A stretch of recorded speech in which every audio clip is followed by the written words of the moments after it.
So today was another crazy day, and I didn't even have time to turn on the camera because, um, so it's Monday and it's the last day that I had reserved the Airbnb for. Um, and Friday I had tried to send a bank transfer to pay the rent and get the house that I have as soon as I can give them the money. Um, but the bank transfer is taking way longer than I thought it would. It was sent Friday, but that doesn't matter. Saturday and Sunday don't count, because why would bankers work on Saturday and Sunday? They don't have to. They're not sitting homeless waiting for money to arrive before they can get into a house. They have all the money in the world. They have everyone's money, so they just sit on it. So I thought, okay, like, at least by Monday it'll be in the bank and I can at least prove to them that I have it. And then I suspect that the bank is going to hold on to the money for 24 hours because, again, why would they give me my money instantly when I need it desperately? That would be nice, responsible, kind, fair. None of the things that banks are. So anyway, um, by 1 p.m. today, I'd pretty much given up. I'd made phone calls trying to figure it out, and everyone just basically said, just wait. You have to wait another day and it'll show up. Um, Meanwhile, the nice guy that wants to rent me a house is like, I have the keys, I have the contract, give me my money, which is totally fair. And I feel like a jerk because I don't mess around when I owe somebody money. I just hate it. I pay my bills, so but I just kind of took a breath and called today a wash and figured, okay, I'm gonna pout about it for a little while, and then I'm gonna take a shower and I'm gonna go walk around and try to finally get to enjoy seeing some more of the city because I haven't really had a chance to do any of that since I got here because I've been in such a scramble to move my things and find a house and blah blah blah. Well, about a half an hour after I had given up on the being able to get my money mission, the owner of the Airbnb said, "Hey, I have bad news. I have a reservation for tonight, so you gotta go." I had nowhere to go, but he's a super nice guy. He was like, "Don't worry, I have another house that um, you can stay in." And I was like, "With my dogs?" And he's like, "There's no kitchen or refrigerator or," and I was just like, Okay, I mean, in my head, I'm like, That's fair because I did only reserve the Airbnb until today, and I have been up in the air, and I mean, I did think that he understood that I was probably gonna have to stay a few more days, but it wasn't booked and it wasn't anything formal, so I was like, okay, just give me an hour to pack up my stuff, and yeah, I mean, sure, if we gotta go, we gotta go. So while I was packing, I started melting down. I was just like, oh my God, I don't know where I'm gonna be. I don't know, like, if the dogs are gonna be okay. And then I was all the way down to like, I should book a hotel. No, that's the same situation as this, and like, you can trust the guy you're renting the Airbnb from. I mean, it's gonna be fine. It's just gonna maybe be uncomfortable for a couple days. Just, it's okay. And then I was like, I'll just sleep in my car because I can't explain it, but I, I mean, I have always thought of myself as medium wild. Like, I want to have fun and adventures, but I can't, I'm not like footloose and fancy free. I need to know where I'm sleeping. I need some comfort. And then I was like, hey, the car's mine. It's the one place that I know, like it's a roof over my head that nobody can tell me to get out of. I'll just go sleep in my car if I have to. And then I finally talked to my friends Rocio and Eloy, who you met in a previous vlog, and I really didn't want to call them because they have 4 kids, they both work full time, they have 2 dogs and ducks, and there was a chance that Felix might eat a duck, and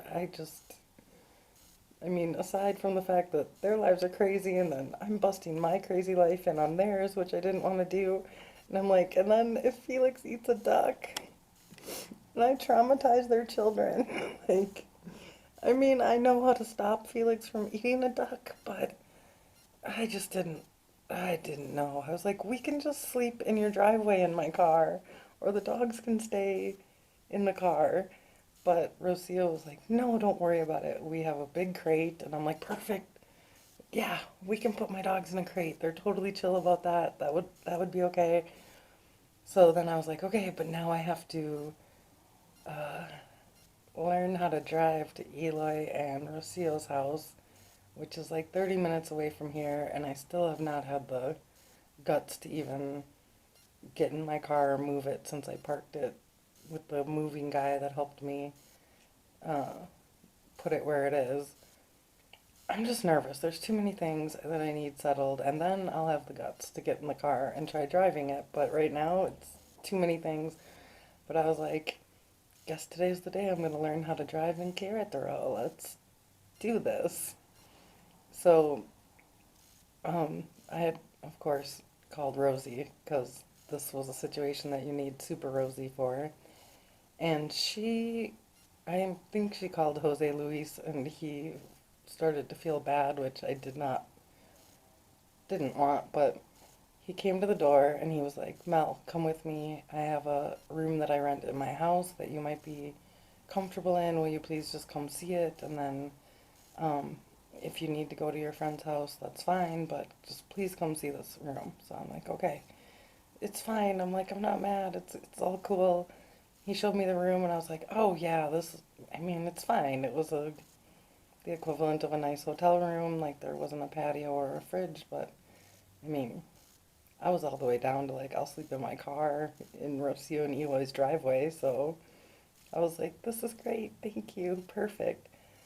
So me and his son headed back up to the studio, and his son was just about to haul my heavy suitcases down the stairs when Jose Luis like came up to the door. He was like, "Wait, somebody in the apartment building just canceled. So the people that were coming here, I'll put them in the other one.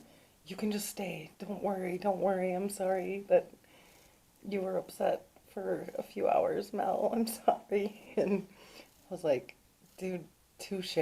That's that's not a big deal. I mean, that's how things have been going in my life completely for the last 2 months. Second by second, everything is changing. And some of it's my own fault for not saying things right, doing things right, planning ahead. I mean, and I know I'm working off of like good intentions and doing the best I can. And I knew that that's all that this was. So it was quite the dramatic day.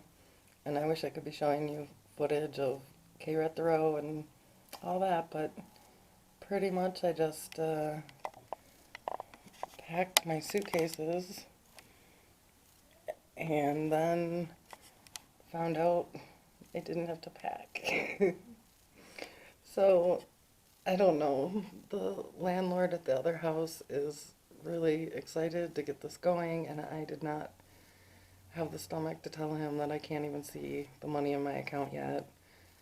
I really hope something will work out tomorrow, that the money will be there. That would be the best, that the money will be there and the bank will let me just transfer it to this dude and then problem solved. But because my life is my life, I'm expecting more drama tomorrow. So let's see what happens. But so I basically moved out of my Airbnb today and then didn't get out the door. Well, we're still in with a roof over our head. We're still safe and no harm, no foul. It was just life, but oh my God, I need a house. And I can't even like start thinking like once I get the house, this isn't over. It's gonna be a big challenge to get everything in. I have to set everything up.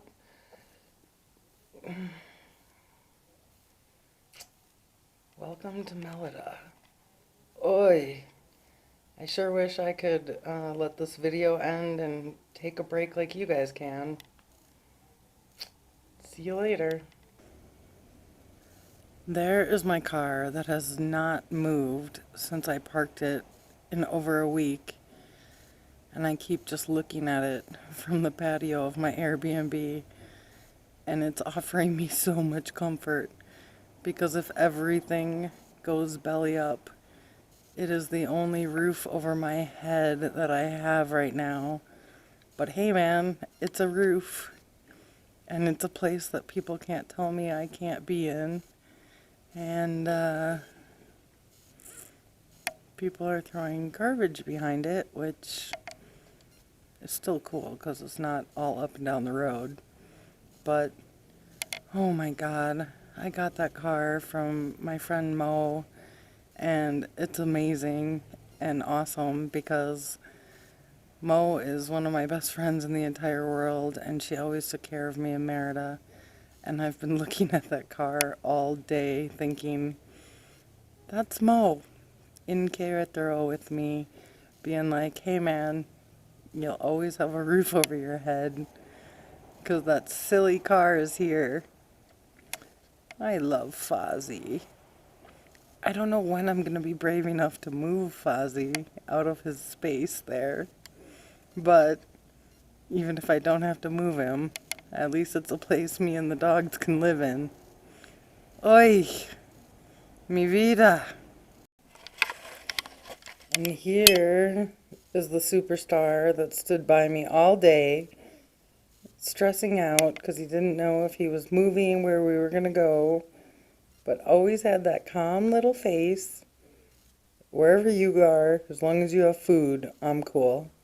And then there was little Dexter. Yes. Showing up all day going, where are we going? Why are we moving all the things? What's happening? And what did I keep saying to you? Please be quiet. Please get out of my way. And what did you do?